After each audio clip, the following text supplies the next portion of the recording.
आपने सहाफ़त को एक नया रंग दिया। तो मुझे ये बताएँ इसमें शुरू में जब आप ने एक आपका जो रिपोर्ट थी जिसमें आपने बेंच के आगे माइक कर दिया, उसके बाद आपको इंडिया में भी काफ़ी ज़्यादा क्रिटिसिज़्म का सामना करना पड़ा। तो जब आप अपने ऑफ़िस में वापस आए, रिपोर्ट करने के बाद वो ऑन-एयर हो गई, तो आपको पहला कमेंट क्या सुनने को मिला? कहते अमीर भी चवले मारता है। अच्छा। ये कौन सी जर्नलिज्म है जो अच्छा। अमीन हफीज करता है दुनिया में। हुँ, कोई हुँ। जानवरों से गुफ्तगू करता है, हुँ, हुँ। कोई इंटरव्यू करता है। ये अमीन हफीज साहब आप कौन सी जर्नलिज्म कर रहे हैं कि आप गाय भैंसों का इंटरव्यू कर रहे हैं फिर हुँ, उसका हुँ। तर्जमा कर रहे हैं। ये कहाँ से आपने यूनिवर्सिटी ओरिएंटल कॉलेज से लैंग्वेज का कोर्सेज किए हुए हैं कि गाय भैंसों के परिंदों की जुबान हुँ, हुँ। ये आपने कोई सीखी है जो आप कर रहे हैं? ये क्या काम किया तो करें। आपका जवाब आगे से क्या था? मैं हमेशा कहता हूँ देखें हमारी जो कौम है हुँ, ये हुँ। मुआशी, सियासी जो सिचुएशन है हुँ, हुँ। उसमें परेशान है। हर तरफ लोगों के मसले मसाइल हैं, वो आम मज़दूर हो, वो सदर पाकिस्तान हो, हुँ, हुँ। हर किसी को कोई ना कोई मसले मसाइल होते हैं। तो क्यों ना मैंने सोचा कि हम जर्नलिज़्म में ये ट्रेंड इंट्रोड्यूस कराएँ कि हम इन्फॉर्मेशन भी दें, लेकिन यानी उसको अवाम के संजीदा मसाइल को लाइट सी हुँ, हुँ। एंटरटेनमेंट भी साथ हो। मतलब ऐसी इंफॉर्मेशन जो हुँ, हुँ। लाइट सी एंटरटेनमेंट के साथ अगर आप वो दें, हुँ, हुँ। तो मैं नहीं समझता कि वो लोग उसको पसंद ना करें। और मैंने तो जब यूनिवर्सिटी में स्टूडेंट था, हुँ, हुँ। तो हमें यही पढ़ाया गया कि जो जर्नलिज्म की डेफिनेशन है, वो यही बताई गई कि to inform the people, to educate the educate the people people, and to entertain entertain the the people. People. तो एंटरटेनमेंट का पहलू जब आप जर्नलिज्म से निकाल देते हैं, हुँ, तो हुँ। फिर गलत करते हैं।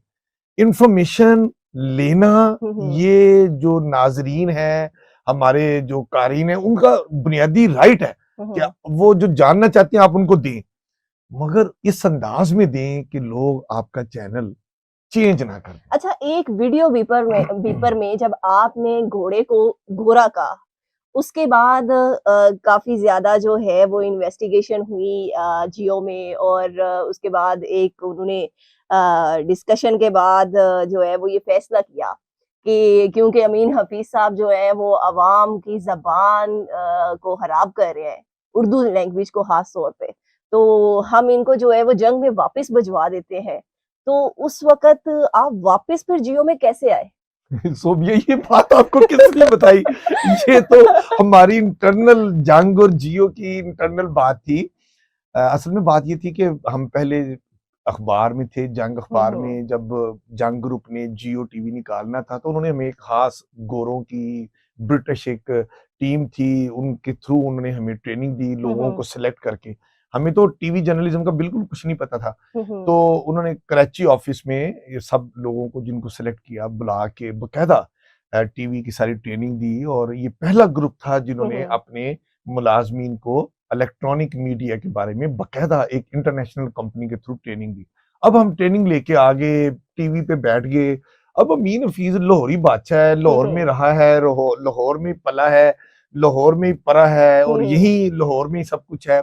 अब लाहौरियों के बारे में आप कहते हो, लोग कहते हैं, हुँ, हुँ। मगर मैं इससे इत्तेफाक नहीं करता कि लाहौरियों की ज़ुबान जो रे है वो गलत है। हुँ, हुँ। मैं कहता हूँ मैं बिल्कुल ठीक बोलता हूँ। जैसे मतलब मैं आपको कई मिसालें दे सकता हूँ कि हुँ, हुँ। घरे ते चिड़ी बैठी, हुँ, हुँ। चिड़ी नू रोड़ा मारया, अच्छा। चिड़ी फुर करके उड़ गई।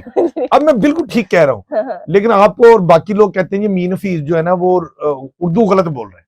यार मैं गलत नहीं बोल रहा, मैं बिल्कुल ठीक बोल रहा हूँ। हुँ, जो मैंने हुँ। सीखी, जो मैंने पढ़ी, मैं वो बोल रहा हूँ। अब लोग कहते हैं ये मीन हफीज जो है ना हमारे बच्चों की टीवी पे आके जो रे बोलता है, ये हमारे बच्चों की रे खराब कर रहा है।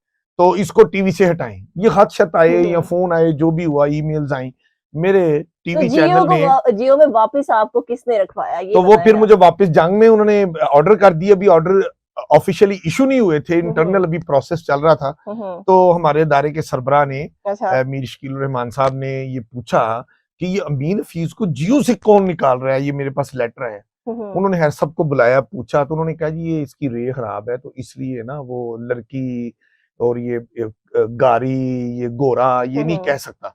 तो ये बड़े मसाइल आ रहे हैं हमें, तो इसलिए हम इसको वापस जंग अखबार भेज रहे हैं। तो उन्होंने शकील साहब ने बड़ा गुस्सा किया। हुँ, हुँ। उन्होंने कहा कि मैं तो ऐसा टीवी लाना चाह रहा हूँ कि अगर लाहौर से कोई बोले तो लाहौरी लबो लहजा होना चाहिए। हम्म, कोई जनूबी पंजाब से बोले तो सराइकी लबो लहजे में रिपोर्टर, वहां से कम एक रिपोर्टर जरूर बोले। कोई हम्म, पेशावर से बोले तो पठानी लबो लहजा में होना चाहिए। इसी तरह उन्होंने कहा बलोची सिंध से जो बोले वो सिंधी लबो लहजे में होना चाहिए। तो ये मीन हफीज को किससे निकाला? मीन हफीज वहां पर रहेगा, मुझे बुलाएगा, उन्होंने कहा जी आप बिल्कुल कंटिन्यू करें टीवी में, और आप बल्कि उन्होंने मुझे कान में कहा कि आइंदा ये जो रेल वाला इशू है ना, ये आप ज्यादा इस्तेमाल किया करें। तो फिर मैं शेर हो गया। फिर मैंने, पेट्रोल खत्म हो गया, लोग सारे पेट्रोल पंपों पे जाकर रोना पिटना सुना रहे हैं। मैंने अब वो नहीं किया, मैंने किया मैंने गाड़ी ली, गाड़ी के साथ मैंने घोड़ा लिया। अच्छा, वही मैं आपसे पूछने लगी हूँ, तो वो गाड़ी के ये आगे मैंने घोड़ा बांधा और खुद पैंट कोट टाई बांध के मैं ऊपर बैठ गया घोड़े के, और दूल्हे की तरह मैं घोड़े के ऊपर बैठ गया। तो यूं कैमरामैन यूं मेरे आगे है, और उसके बाद मेरा घोड़ा है, घोड़े के ऊपर मैं बैठा हूं, मेरे आगे पीछे वो गाड़ी है जो घोड़े के साथ हमने रस्सियों के साथ बांधी है। तो मैं बताना ये चाह रहा था कि लाहौर में पेट्रोल नहीं मिल रहा, बड़ी मुश्किल हो गई है, लोगों ने घरों में पहुंचना है।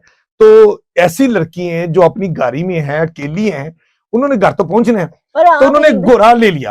अब वो घोड़ा साथ बांध के, मीन हफीज क्या कहता है, क्योंकि लोग कहते हैं रेल का मसला है, मैंने कहा कि पेट्रोल ना होने की वजह से लाहौरी लड़कियां लाहौर की सड़क पर अपनी गाड़ी घोड़े के साथ बांध कर चलाने पर मजबूर हैं। तो ये अब मैंने कौन सा गलत काम कर दिया? तो ये जो मेरा स्टाइल है ये लोगों को पसंद नहीं है ना हो, लेकिन बहुत ज्यादा लोग हैं जिनको पसंद है, जो मुझे प्यार करते हैं, जो मुझे किसी सड़क पे, मार्केट पे कहीं मिलते हैं, मुझसे मोहब्बत करते हैं, मेरे साथ सेल्फी बनवाते हैं, और मुझे ये कहते हैं अमीन हफीज तू लोरी स्टाइल एनु बंद नहीं करना, एनु जिंदा रखना है, लोरी लबो ले जानो। लोग मुझे बड़ा प्यार करते अच्छा, यही पीटीसी करते हुए आप गिर भी गए थे, वो मैं गधे के ऊपर बैठा हुआ था। अच्छा, गधे के ऊपर बैठे हुए थे। तो वो ये था तो कि जब आप गिर गए तो उसके बाद क्या हुआ? खुद ही उठ के दोबारा गधे पे बैठ गए? बात ये था, एक डॉक्यूमेंट्री थी, एक इंफॉर्मेशन थी कि पाकिस्तान में जैसे मर्दमशुमारी होती है तो पता चलता है कितने मर्द हैं, कितनी औरतें हैं, कितने बच्चे हैं, मतलब तादाद पता लगता है पॉपुलेशन की। तो इसी तरह गवर्नमेंट जो है, महकमा लाइफ स्टॉक, वो ये एक माल शुमारी कराता है, उसको माल शुमारी कहते हैं, जो जानवरों की तादाद गिनते हैं और वो बताते हैं कि हमारे यहाँ कितने जानवर, किस नस्ल के, कौन कौन से कितने हैं। तो मुझे एक दफा सेक्रेटरी लाइफ स्टॉक का फोन आया था। अब जाहिर है मैं इस हवाले से मशहूर हूँ कि मैं इंफॉर्मेशन विद एंटरटेनमेंट स्टोरीज देता हूँ, फिर मुझे वैसे लोग इंफॉर्मेशन भी देते हैं। सेक्रेटरी लाइफ स्टॉक पंजाब का मुझे फोन आया, कहता मीन हफीज एक बड़ा मजेदार हमने एक सर्वे किया है, उसमें तुम्हारी खबर बड़ी मजे की बनती है, तुम फौरन आओ। मैं गया, पूछा क्या है, उन्होंने मेरे आगे एक परफॉर्मा रखा, डाटा रखा, कहते हैं कि हमने माल शुमारी कराई है पूरे पंजाब में कि कौन कौन से जानवर कितने हैं। तो उस जो इन्वेस्टिगेशन हुई है, जो सर्वे हुआ है, उसमें पता चला है कि